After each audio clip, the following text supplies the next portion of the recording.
That's about 40% of Iran's government budget. 1/3 of that oil that goes out of the Strait of Hormuz directly funds the Islamic Revolutionary Guard Corps and Iran armed forces. So as we've been discussing all week, the economic and political situation just continues to get worse for Iran. I don't want to use the term collapse just yet, but keep in mind I'm throwing that term out there. And you may be asking, how bad really is it? Well, let me put it this way. Their government budget is now in such a dismal position, there are open questions as to whether or not they'll be able to pay the military and IRGC. And oh boy, I think you know where that goes next. Disgruntled soldiers not receiving paycheck when they're already fighting a war that they're losing, they're getting bombed all the time. Now they're not even getting their money, but they do have the guns to coup or overthrow their own government. Yeah, that'll be something to keep an eye on. Or maybe even if they lay down their arms, who knows, we'll see. But certainly this is not something that is positive leverage for Iran. Let me put it that way. And once again, to address the people who have said, we didn't affect regime change in Iran, or Vince, you're exaggerating when you say that the country's on the verge of political collapse. Ever since this blockade, maybe do you see what we're talking about? Do you see how vulnerable these people really are? Because let's not forget, Iran is a petrostate, and unlike some of the other countries in the Middle East, they haven't really done much to diversify their economy off of oil, right? They're not investing in tourism or infrastructure or other things like, say, UAE or Saudi Arabia are. This country relies entirely on the oil economy in terms of its government budget, in terms of the corrupt kickbacks that the officials receive, and by the way, for the military and ballistic missiles that you've seen throughout the course of the conflict, this is all being funded by oil. So what happens when that's all cut off? Does this regime have any capacity to survive more than a couple of days, literally, without oil sales? Well, the obvious answer there is no. So you're looking at a country right now, I would argue, only at this point has two options.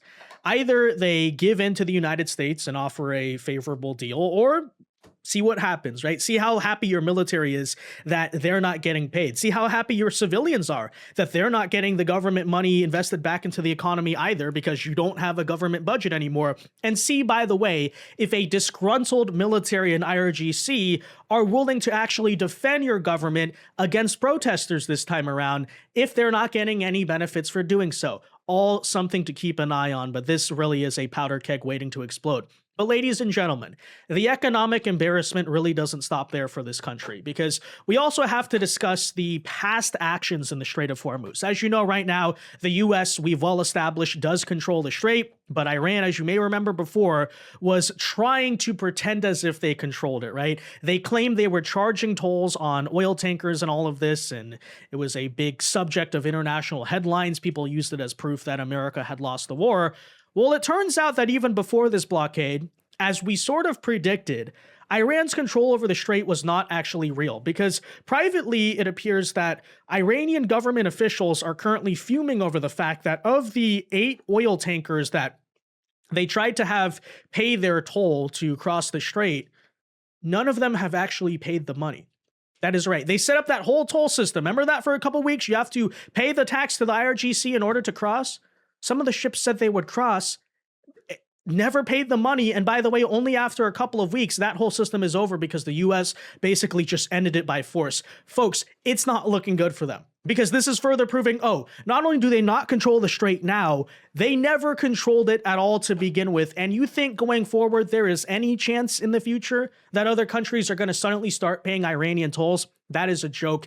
And last story we'll bring you pertains to the US Treasury, because apparently we are now looking to go, as if we needed more leverage, right? We are now looking to target the bank accounts of many top Iranian regime officials who, by the way, you'd be surprised, have their money stored in countries like UAE and the Gulf states, who are historically tax havens. Now, the Iranians did that for a long time, thinking they'd get away with it because, hey, you know, those sheiks, they just want foreign investment money, don't care, no questions asked, bank privacy laws. Here's the thing, though. When these regime officials made the stupid decision to start bombing the Gulf states while they have a bunch of their corruption money tied up in Gulf states, now, according to the US, the Gulf countries are willing to hand over that sensitive data and the money even potentially to the United States. oh boy, it's not looking good for this regime or these people or their financial situation, right? We'll put all these stories together, guys, and tell you about them in today's video. First, though, do us a favor. If you enjoy our content, make sure you hit that like button down below. Subscribe to the channel if you are new. That's the best way to support our work. It also ensures that you can stay up to date with all the latest news and coverage. And that said, if you want some of the numbers here, Iran, on average, exports about 1.5 million barrels a day from the Strait of Hormuz. As we covered yesterday, by the way, they have now suspended all exports. So they're currently exporting 0 barrels. And if this goes on for 10 to 14 days, they won't be able to even produce any more oil because they don't have the storage capacity to keep it. So that's the premise they're currently facing. Okay, so you may be asking, though, what does that mean? That is 40% of Iran's entire government budget only coming from oil sales alone. See how reliant these people are? See how when you cut off the oil, they are screwed as a country because they are not a diversified economy? Here's what else. 1/3 of that oil goes out of the Strait of Hormuz. 1/3 of the oil, I should say, that goes out of the Strait of Hormuz directly funds the Islamic Revolutionary Guard Corps and the Iran armed forces. So wait a minute, let's repeat. Who's not about to get paid very soon? The very people with the guns who defend your regime, but maybe are not already happy, maybe looking for a reason to overthrow, you know? That'll be something to keep an eye on.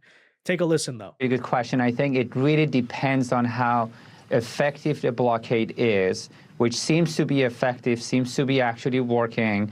We've seen reports of some tankers making it out of Gulf of Oman. But that's kind of irrelevant at this point to the blockade. We just have to see if it's going to be effective. Now, here's some numbers. So Iran, on average, exports around 1.5 million barrels a day from the Strait of Hormuz. That's about 40% of Iran's government budget. 1/3 of that oil that goes out of the Strait of Hormuz directly funds the Islamic Revolutionary Guard Corps, Iran armed forces. They receive oil to sell, and then they use that money to fund their operations. At the same time, you have this issue of this oil export that needs to get out. Tankers need to be emptied out so they can come back and get more oil loaded. Iran has about 13 to 14 days of storage, onshore storage. If these tankers are not leaving to come back empty, and if they run out of storage in 13, 14 days, they're going to have to drop their oil extraction. That's going to cause permanent problem. Okay, let me make a point about. Well, that sounds like a pretty big problem, doesn't it? Because let me put it this way. There's a reason why hyper-authoritarian, autocratic countries typically practice what's called a military-first policy, which means if the people are starving, the people are struggling, no matter what, you always make sure the military gets fed first, that they're happy, that they get first dibs on anything. Why is that? Because you need the armed forces to stop the people from overthrowing you. You need your military to be loyal to you.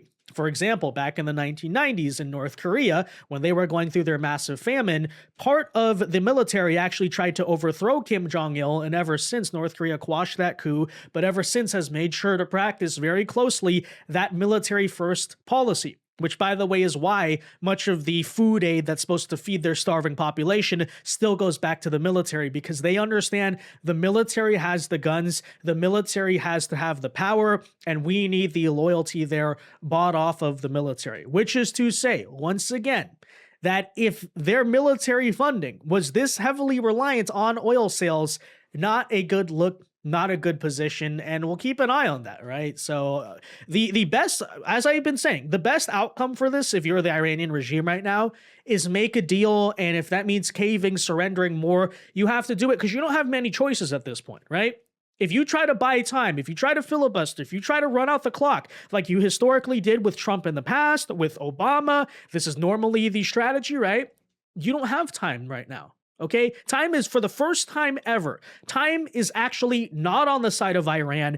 It's on the side of America. It's Iran suddenly who now has to rush to make a deal. And that all flipped on itself overnight following the Pakistan negotiations, the very moment that America announced the blockade. Stunningly effective. A++. We can't praise it enough in terms of how much this has worked, right? And it doesn't stop there, because, ladies and gentlemen, according to Iran International, if this is to be believed, it looks like Iran's tolling system that they were even planning or trying to set up in the Strait of Hormuz never actually worked to begin with. Take a listen to these details, and you just once again see the examples. We're not dealing with the brightest people here. This regime claims to be such evil geniuses. They're just not. Okay. So anyways, senior Iranian officials have grown frustrated with a plan to generate revenue from shipping in the Strait of Hormuz. Let's remind ourselves, I would argue they wanted to institute these tolls because they need to raise money for a government budget that you can see even pre-war was struggling for revenue. So they're poor, basically. That's why they want to get this money. With little money collected, despite expectations of significant income, sources familiar with the matter told Iran International. Isn't that funny? Iran thought they're going to make a killing off the Strait of Hormuz.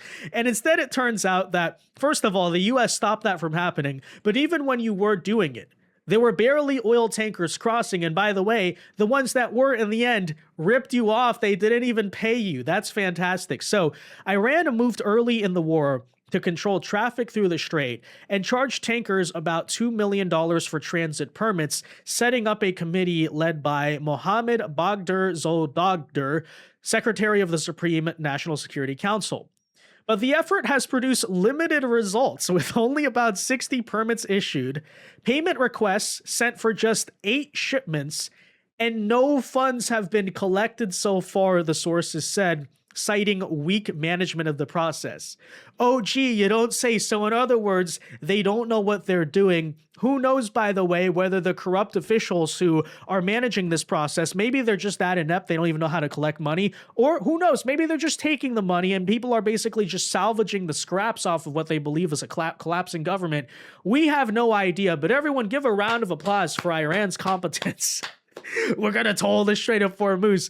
This is going to be the ultimate checkmate against America.